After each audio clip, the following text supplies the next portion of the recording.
사람은 누구나 비밀을 가지고 산다.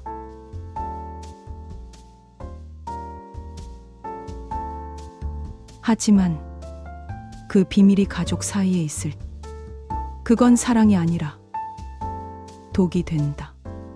창밖으로 어둠이 내리고 있었다. 그날도 식탁 위엔 와인잔 4개가 놓였다. 장인, 장모, 사위, 그리고 딸. 평범한 4사람의 저녁. 그들은 늘 같은 자리에 앉았고 같은 말을 했다. 우리 이렇게라도 자주 보는 게 좋지. 그 말이 이 가족을 지탱하는 유일한 끈이었다. 민수는 사위였다. 겉보기엔 완벽한 남자였다. 성실했고 다정했고 무엇보다 장모에게 친절했다. 장모 윤정이는 그 다정함이 처음엔 부담스러웠다. 하지만 어느 순간부터 그 다정함이 기다려졌다. 그녀의 남편, 즉 장인은 냉정한 사람이었다. 평생 가족보다 사랑이 식은 부부.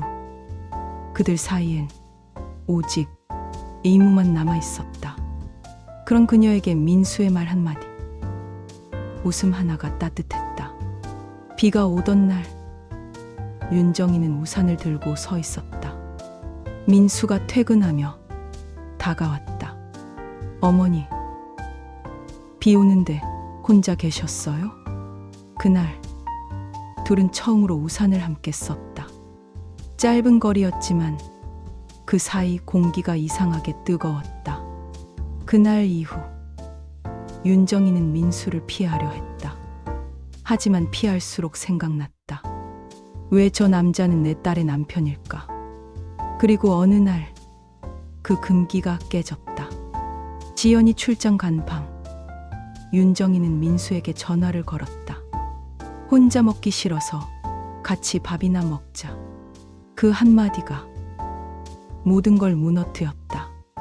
처음엔 단지 외로웠다. 하지만 외로움은 불처럼 번지는 감정이었다. 그날 밤 식탁엔 2사람만 있었다. 와인 한 병, 불 꺼진 거실, 서로를 피하는 눈빛. 윤정이는 떨리는 목소리로 말했다. 이건 안 되는 거 알아. 민수는 대답하지 않았다. 대신 손을 뻗었다. 그날 그들의 선은 사라졌다. 며칠 뒤 딸 지연은 이상한 낌새를 느꼈다. 엄마의 표정이 달라졌고 민수의 시선이 흔들렸다. 식탁에서 둘이 마주칠 때면 짧은 침묵이 공기를 갈랐다. 둘 다 나를 속이고 있어. 그녀는 확신했다. 지연은 엄마를 따라다녔다. 백화점, 미용실, 그리고 호텔. 그곳에서 그녀는 봤다. 엄마가 자신의 남편에게 미소 짓는 장면을. 그 순간 지연의 세상은 무너졌다. 그녀는 말없이 돌아섰다. 그날 이후 지연은 달라졌다. 부드럽던 말투가 날카로워졌고 집안 공기는 서서히 얼어붙었다. 비밀은 들키는 순간 단순한 사실이 아니라 무기가 된다. 지연은 아무 말도 하지 않았다. 하지만 모든 걸 알고 있었다. 그녀는 매일 저녁 2사람을 지켜봤다. 엄마는 식탁 위에서 고개를 숙였고 민수는 한 모금씩 와인을 마셨다. 장인은 여전히 아무것도 모른 채 우리 민수 요즘도 일 열심히 하지? 웃으며 물었다. 그 웃음이 민수에겐 고통이었다. 윤정이는 눈을 피했고 지연은 미소를 지었다. 그 미소엔 칼이 숨겨져 있었다. 지연은 어느 날 아버지에게 말했다. 아빠, 엄마 요즘 이상해요. 이상해. 어떻게? 민수랑 있을 때 얼굴이 달라져요. 장인은 웃었다. 너는 너무 예민하다. 하지만 그날 밤 장인은 잠을 이루지 못했다.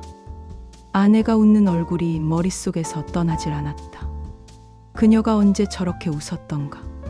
그 웃음은 자신을 향한 게 아니었다. 그는 그제야 알았다. 가족 중 누군가 선을 넘었다는 것을. 사랑의 냄새는 숨길 수 있다. 하지만 죄의 냄새는 어느새 방 안에 스며든다. 그날 저녁 장인은 일부러 와인을 꺼냈다. 식탁 위에 내 잔이 놓였다.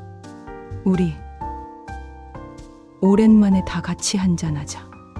그의 목소리는 차분했지만 눈빛은 날카로웠다. 민수는 잔을 들고 윤정이를 바라봤다. 그녀는 미묘하게 고개를 돌렸다. 지연은 그걸 지켜보고 있었다. 그리고 미소 지었다. 좋아요. 우리 내 사랑. 오늘은 솔직해져요. 그 말이 떨어지자 식탁 위 공기가 얼어붙었다. 모두가 숨을 삼켰다. 그리고 진짜 이야기가 시작되었다. 가족은 서로를 가장 잘 안다. 그래서 가장 잔인하게 무너뜨릴 수 있다. 지연은 잔을 들었다. 엄마, 솔직히 말해봐요. 민수랑 무슨 사이예요? 윤정이의 손이 떨렸다. 민수는 아무 말도 하지 않았다. 장인은 천천히 와인을 따르며 무표정하게 물었다. 그게 사실이냐? 윤정이는 고개를 숙였다. 처음엔 그럴 생각 아니었어. 그냥 외로웠어. 당신은 나를 사람으로 보지 않았잖아. 그녀의 목소리는 부서진 유리처럼 떨렸다. 민수는 고개를 숙였다. 죄송합니다. 다 제 잘못입니다. 지연은 웃었다. 그 웃음엔 눈물이 섞여 있었다. 제 잘못이에요. 엄마를 외롭게 만든 것도, 남편을 그렇게 만든 것도 결국 나니까. 그녀는 자리에서 일어나 와인을 들었다. 우리 내 사랑. 오늘은 마지막으로 건배해요. 가족이니까요.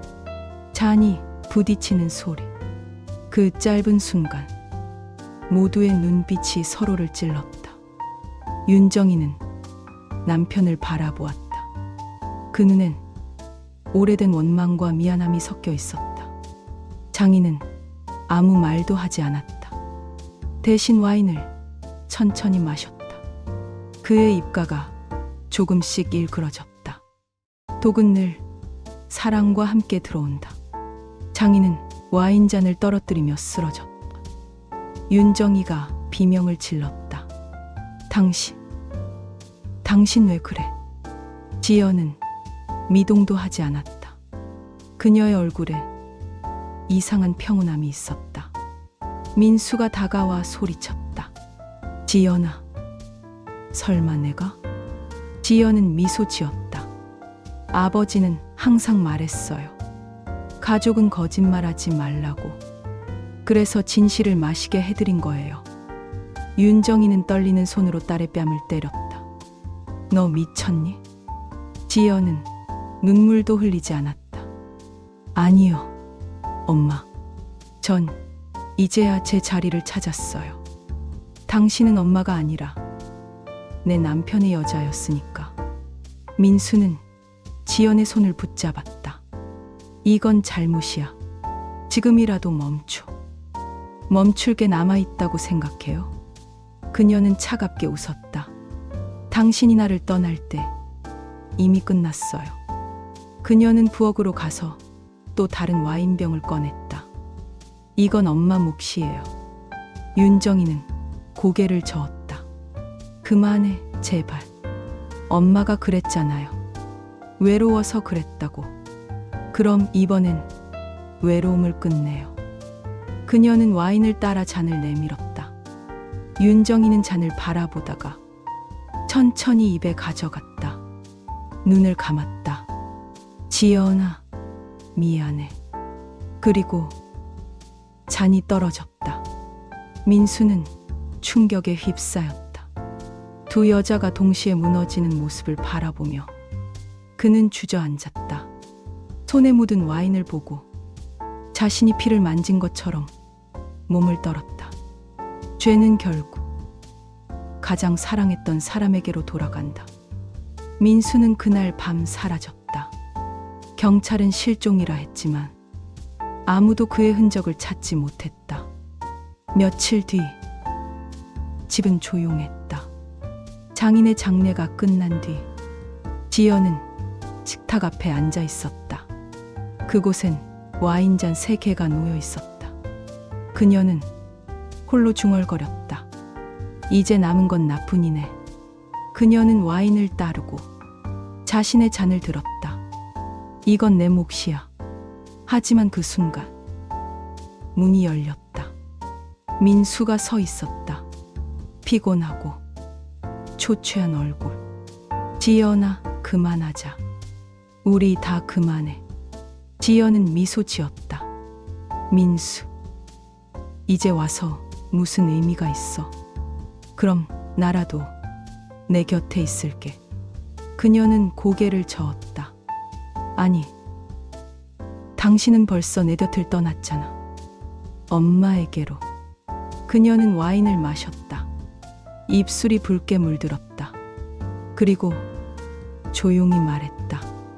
이게 마지막 가족 식사야. 다음 날 이웃이 신고했다. 며칠째 불이 꺼지질 않아요. 경찰이 문을 열었을 때 식탁 위엔 4개의 잔이 가지런히 놓여 있었다. 그 위엔 손으로 쓴 메모 한 장이 있었다. 우리는 내 잔에 와인을 나눴다. 사랑, 거짓, 용서, 그리고 벌. 결국 모두 같은 색이었다. 그날의 식탁엔 아무도 남지 않았다. 하지만 이상하게도 와인 향은 아직도 그 집에서 사라지지 않았다.